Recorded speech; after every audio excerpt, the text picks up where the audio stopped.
بسم اللہ الرحمن الرحیم الحمدللہ نحمدہ ونصلی علی رسولہ الکریم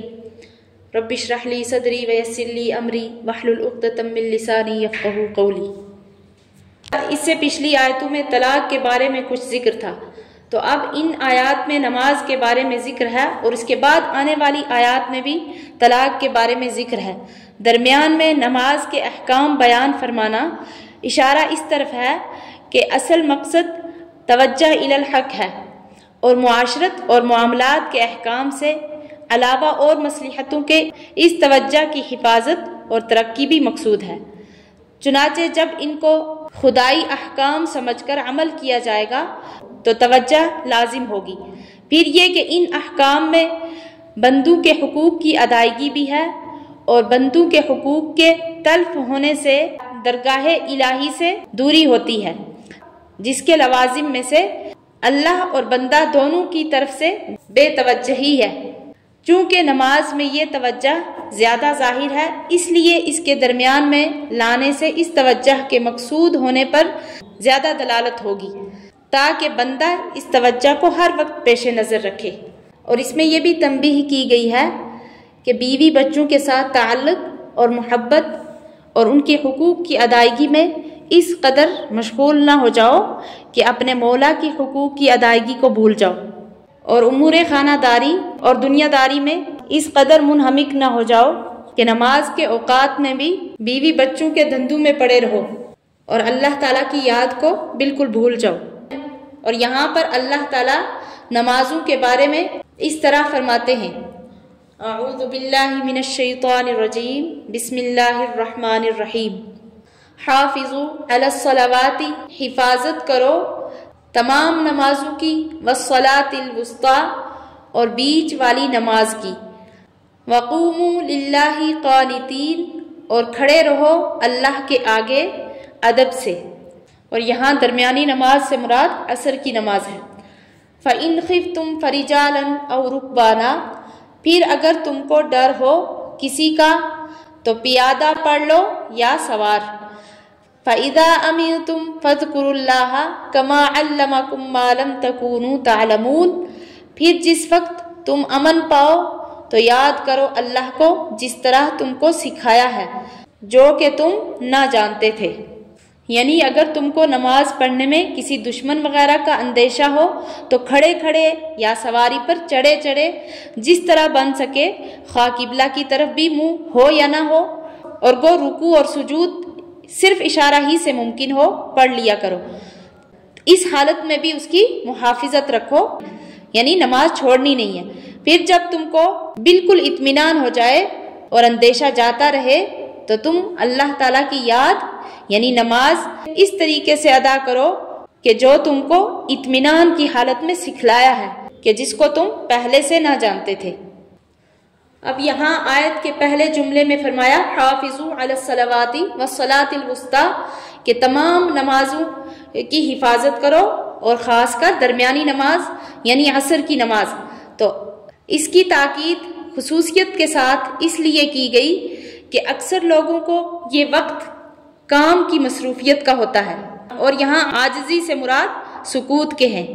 یعنی خاموشی کے ساتھ۔ اور اس کے بعد جو فرمایا وقوموا للہ قانتین،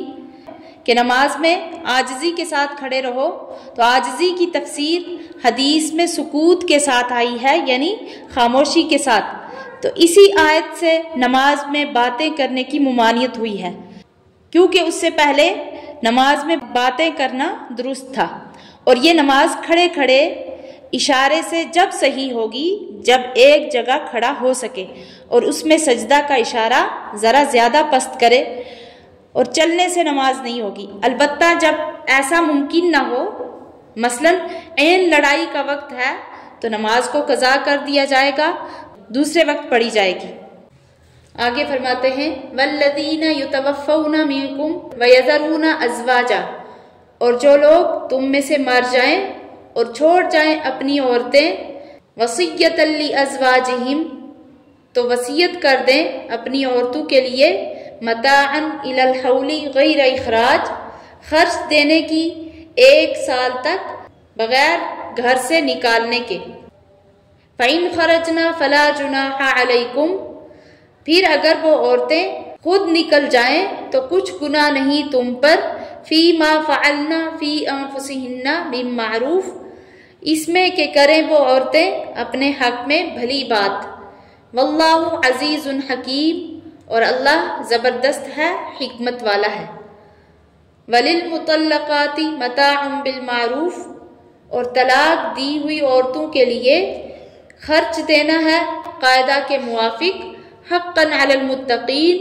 لازم ہے پرہیزگاروں پر۔ كَذَلِكَ يُبَيِّنُ اللَّهُ لَكُمْ آيَاتِهِ لَعَلَّكُمْ تَعْقِلُونَ، اسی طرح بیان فرماتا ہے اللہ تعالیٰ تمہارے لیے اپنے حکم تاکہ تم سمجھ لو۔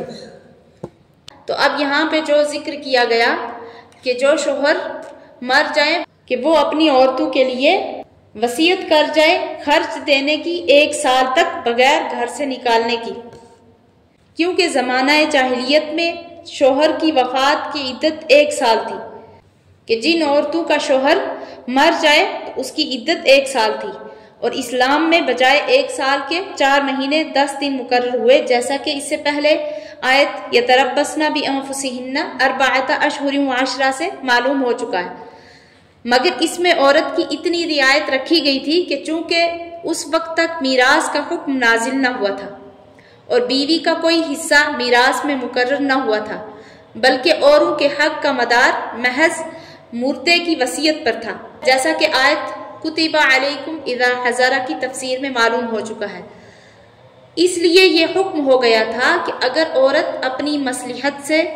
خامد کے ترکہ کے گھر میں رہنا چاہے تو سال بھر تک اس کو رہنے کا حق حاصل ہے، اور اسی کے ترکہ سے اس مدت میں اس کو نان نفقہ بھی دیا جائے، تو اس آیت میں اسی کا بیان ہے، اور خامدوں کو حکم ہے کہ اس طرح کی وصیت کر جایا کریں، اور چونکہ یہ حق عورت کا تھا اس کو اس کے وصول کرنے نہ کرنے کا اختیار حاصل تھا، اس لیے وارثوں کو تو گھر سے نکالنا جائز نہ تھا، لیکن خود اس کو جائز تھا کہ خود اس کے گھر نہ رہے اور اپنے حق ورثہ کو چھوڑ دے، بشرطے کہ عدت پوری ہو چکے اور نکاح وغیرہ سب درست تھا، اور یہی مراد ہے قاعدہ کی بات سے۔ البتہ عدت کے اندر نکلنا اور نکاح کرنا وغیرہ سب گناہ تھا، عورت کے لیے بھی، اور جو منع کر سکے اور نہ روکے اس کے لیے بھی۔ پھر جب آیت میراث کی نازل ہوئی، گھر بار سب ترکہ میں سے عورت کا حق مل گیا، تو پس اپنے حصہ میں رہے اور اپنے حصہ سے خرچ کرے، تو یہ آیت منسوخ ہو گئی۔ تو اس کے بعد جو فرمایا وَلِلْمُطَلَّقَاتِ مَتَاعٌ بِالْمَعْرُوفِ، کہ متعلقہ عورتوں کو کچھ فائدہ پہنچانا ہے، تو یہ اس سے پہلی آیات میں بھی آ چکا ہے، مگر وہ صرف 2 قسم کی متعلقات کے لیے تھا جن کو صحبت اور خلوت سے پہلے طلاق ہو گئی ہو۔ ایک کو فائدہ پہنچانا یہ تھا کہ جوڑا دیا جائے، اور دوسری کو فائدہ پہنچانا یہ تھا کہ آدھا مہر دیا جائے۔